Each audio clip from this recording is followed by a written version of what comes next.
Spain couldn't score. Spain ranked second in the world, reigning European champions, $600 million worth of talent on that pitch, could not put the ball past a goalkeeper who plays in the Portuguese third division. That is not a headline you'll see on ESPN tonight.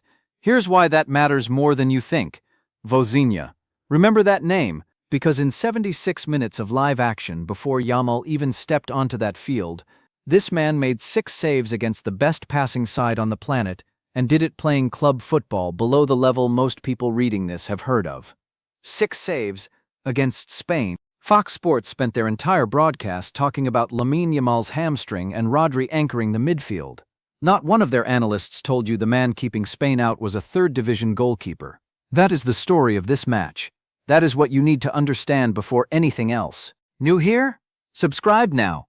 Titan Sports' full match insights drops in the next 12 hours and goes much deeper than this. Now back to what actually happened tonight. Spain 0, Cabo Verde 0. Final score. And here is what that means right now in Group A. Spain are not eliminated. Not even close, but they dropped 2 points they had absolutely no business dropping against a nation ranked 67th in the world. Cabo Verde take a point in their first ever World Cup game, played tonight in Atlanta in front of 70,000 people. For the Blue Sharks, this point might be enough to keep them alive in the group depending on other results. For Spain, the pressure just doubled on every remaining match. Now let me tell you the match story through the player who actually decided this game, because it was not Pedri, it was not Yamal, and it was not Rodri, it was Vozinha. From the opening whistle, Cabo Verde set a deep defensive block, compact, disciplined, aggressive, and dared Spain to break them down with combinations in tight space. Spain tried.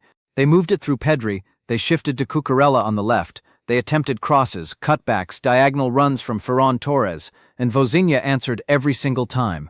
First save, then second, then a third that had 70,000 people in Atlanta convinced the ball was going in. Cabo Verde never abandoned the shape.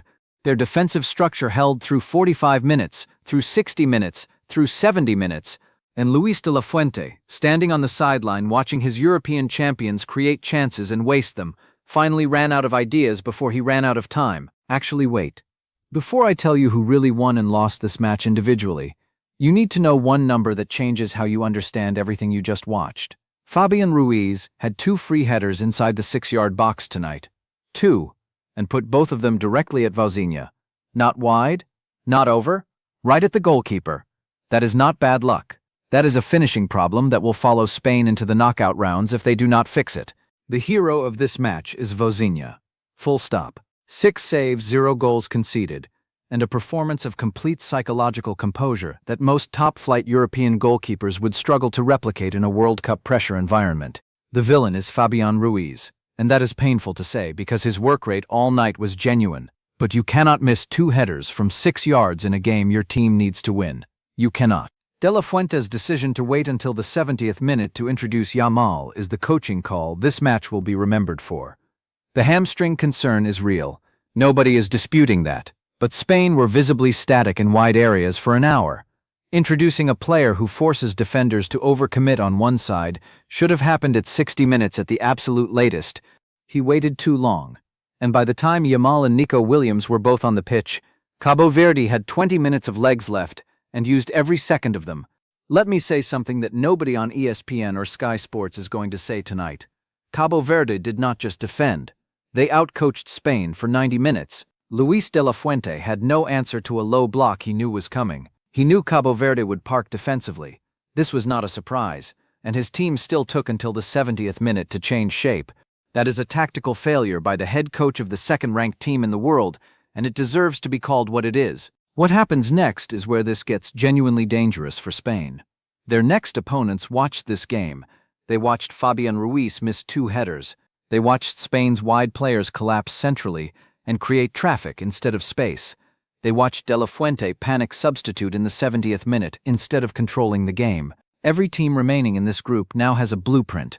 Drop deep, stay compact, make Spain play long balls into a crowded box, and wait. Vozinha proved tonight it is executable. The next team will not need a third-division goalkeeper to do it. They will just need organization and belief. Spain must find a way to break low blocks with movement rather than combination play in tight spaces before their next match, or this result will not be an outlier. It will be a pattern. Cabo Verde, on the other side, face a completely different problem. Sydney Lopes Cabral picked up a yellow card tonight, and in a tournament where discipline is everything for a smaller nation, losing a key defensive midfielder to suspension in the next match could unravel everything they built here. Their coach needs to address that immediately. And while this point is historic, the energy they spent defending against Spain for 95 minutes was enormous. Recovery time matters. How they manage the physical and emotional hangover of this result will define whether this is the beginning of something or a single beautiful night. Marcus Cole's verdict. Vozinha is the best story of this World Cup so far, and I will not apologize for saying that on day 5. A third-division goalkeeper just held the European champions to 0 in their opening World Cup match. Spain are talented enough to recover and win this group. Their squad depth is real, and their quality is undeniable. But De La Fuente has a tactical problem he cannot ignore, and a finishing problem that Fabian Ruiz personified tonight. My prediction: Spain win their next match but do not look convincing doing it, and the questions about this performance follow them all the way to the knockout rounds. Cabo Verde finish this tournament with their heads high, and at least one more moment that shocks the world. Tonight was not a fluke, tonight was a statement.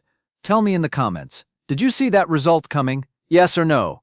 Drop it below right now. Subscribe and hit the bell. Titan Sports Full Match Insights drops in 12 hours. We go much further than this. See you then.